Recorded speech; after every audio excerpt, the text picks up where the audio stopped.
up there, just rocking around. The gates have now been closed behind it. The rider not quite in the saddle. Clint Johnston Porter.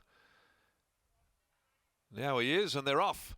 Didn't hold them too long at all. Hope to Rule won the start from on the outside, Tiff's Lad. And away quickly, Best of the Gods, Extreme Love, Shimonoseki. A little wide in the early part of the race. Booting up in the middle, holding it there is My Zoom. Followed by I Am Napoti. Around them is Irish Rockstar as the leader quickens up. Tiff's Lad takes off now and quickly puts up about 3.5 lengths on them.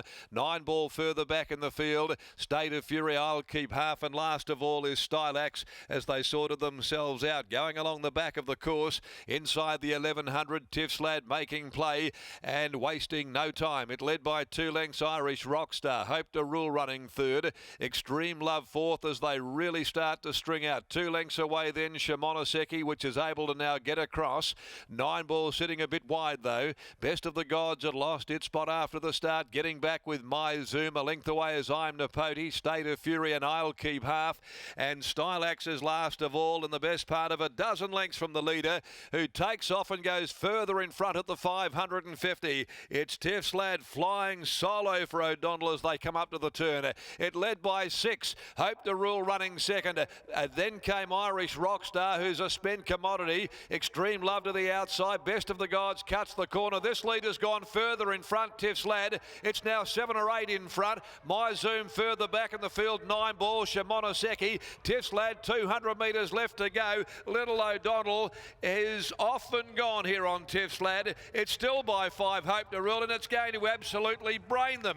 Tiff's Lad comes away for young Gian O'Donnell and has absolutely stolen the march on them. One from Hope to Rule, Shimonoseki, My Zoom, Photo third. Then I'll Keep Half, followed further back, I'm Napoti, Stylax. Next home, Best of the Gods, Extreme Love. Further back behind those then, State of Fury, 9 Ball, and Irish Rockstar last in. Well, it's Tiff's Lad, Gian O'Donnell in the saddle. 52.5 kilos. Dropped a stone in the old scale. And she just allowed it to run and do it all naturally. And it just showed no signs of stopping whatsoever. And it was a case of catch me if you can. They couldn't.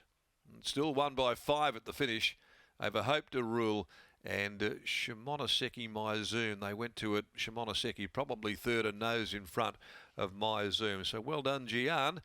She produced a little dashing Dan style of a ride here on Tiff's Lad this afternoon. This gelding by God Has Spoken from Tiff Special for Mitch Pateman Racing and trained by Mitch. A great result for himself and Gian O'Donnell there in the saddle. Not sure what the instructions were, but if they were to lead, she carried them out to the letter. Hope to Rule second. Stephen Parnham for Steph Verhala by Universal Ruler from Ancient Hope. You could see that these other riders knew that they were in a world of hurt at the 300 metre mark because they were making no impact at all, and Tiff's Lad was showing no signs at all of pulling up. And third placing went the way of number 10, Shimonoseki, by Extreme Choice, Justine Urkel and Sean O'Donnell. My Zoom, Brad Parnham was fourth, 4 1/4, a length and a half, the margins to the Drummond Golf Handicap. Well, Lockie, young Gian, she teed off there, didn't she, in the last event of the day? That she did, Darren. It was dashing Dan, Gian O'Donnell, in the last of the afternoon as winning trainer Mitchell Pateman joins me now. Now, Mitch, let's go back to around 9:25 early this morning. I was tuning in to a radio interview with yourself and Gareth Hall. I thought you and Gareth were friends because you tipped his listeners into the stable, mate, and said nothing about Tiff's Lad. Do you owe Gareth an apology? I don't know if he asked about Tiff's Lad. No, it comes as much of a shock to me as anyone else, I can tell you. So, yeah, great result. Mum's colours, so she'll be happy. But yeah, he's been hard work. He hits himself really, really bad behind.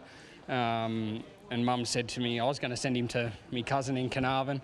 And Mum said, just give him a couple of runs with no shoes on. So we took the shoes off and raced him at York. He went really good.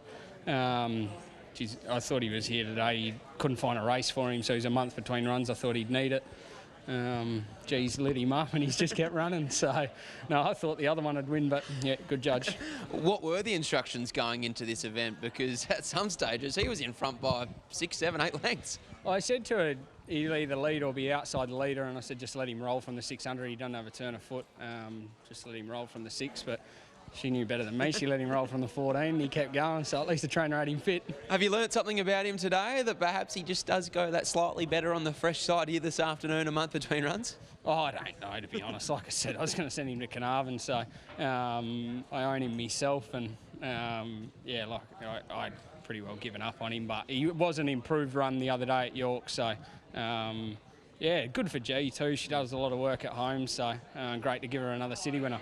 From a good old-fashioned battler to your stable star in Basset Hound, he goes around on Saturday afternoon. How's he done since his last start win, where he was very impressive? Yeah, he's good. He's really good. Look forward to getting him back to the races. Getting him there a fortnight between runs instead of a month between runs is good. So up to the 1200 should suit him, but he has only won in 1,011. So yeah, look forward to having him back. Well done here and good luck on the weekend. Thanks, mate. There's Mitch Pateman after the win of Tiff's Lad, and what a great thrill for young Gianno O'Donnell, leading all the way to take out the last here at Belmont Park. That's certainly one way of putting it, Lockie. Some sort of a way to round out racing here at Belmont Park on this midweek program. Gian, congratulations on the win. I'm not sure if you realise how far in front you were, but you were about 7 lengths in front of the turn where Lockie and I were watching the race from. We were just wondering, when's he going to start coming back to them?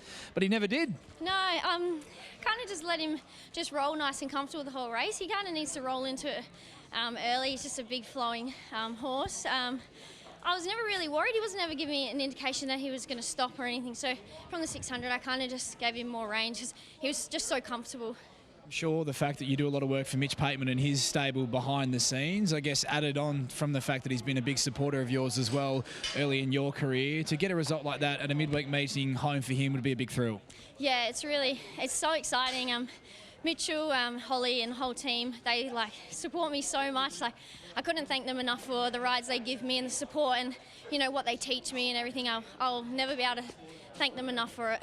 Doing great things early in your career, but you have had a few little obstacles you have had to overcome in recent months. How is the body holding up now that you are back race riding? Yeah, it's going really well. I look after myself pretty well, so I can kind of jump back in quick and get going again, but you just got to get the rides. But it's just persistence, and yeah, I'll keep going and keep trying. Great job here. Well done on the win. Thanks so much. Thank you. There's Gianno O'Donnell. She combines with Mitchell Pateman and Tiff's Lad to take out the last of the afternoon. And Riley, I'm sure plenty of punters were optimistic in terms of their quaddie chances leading into the last of the afternoon, and that optimism didn't last very long. Certainly not. You've done well if you've managed to land the quaddie here at Belmont Park today. A result not many of us expected there in the last. And we have been on Ruffy radar for much of the latter stages of the afternoon, and we would have thrown in a few horses in that final event on the program, Lockie, but not sure we would have been throwing in Tiff's Lad off the back of a beaten performance a month ago at York. Generally that form doesn't translate too well to the city, but that was some performance to round out the day. Exactly right. My highlight of the afternoon goes back to a little earlier on in the program. I thought it was an outstanding ride from Austin Gallardi aboard Hurricane Harley. At that stage we weren't exactly sure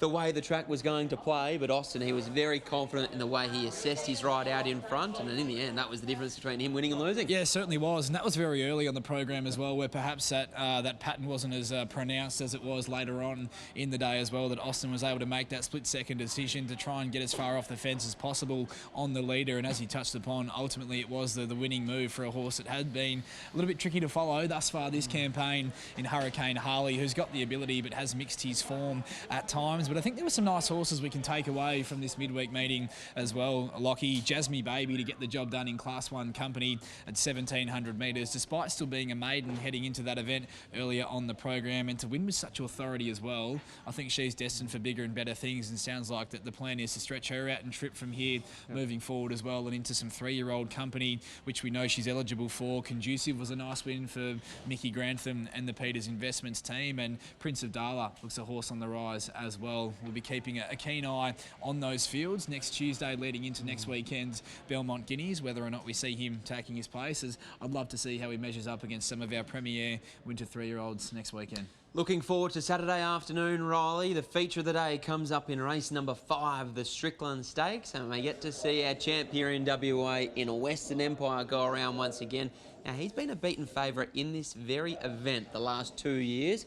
Is this year his year? Can he make amends and get the job done at around $1.80 as we speak? Well, I think the forecast is certainly in his favour, Lockie, as he touched upon. It has been a bit of a kryptonite for him over the previous couple of years, and I did think that if he was to be finding himself on a genuinely rain-affected surface, whether it be a soft 7 or somewhere in the lower heavy range, that he would be vulnerable. Having a chat to William Pike after his win in the Hyperion, he doesn't seem to think that he's any issue on a rain-affected surface, which I think he might not be at his brilliant best when he has to get his toe into the ground. But given the forecast over the next couple of days, particularly on Saturday, I think he'll be at worst soft 5, maybe soft 6 if it's best case scenario, or it is how it is forecast. So I think he's going to take plenty of beating in that race there on the weekend. I was keen to follow Ginger Baker into that race once they did get out to 2,000 metres into the Strickland, but I'm just not sure it's going to be wet enough for him. No, exactly right. If you remember, I backed him each way on the Thursday and ended up running on a good 4, and I backed him because he's an absolute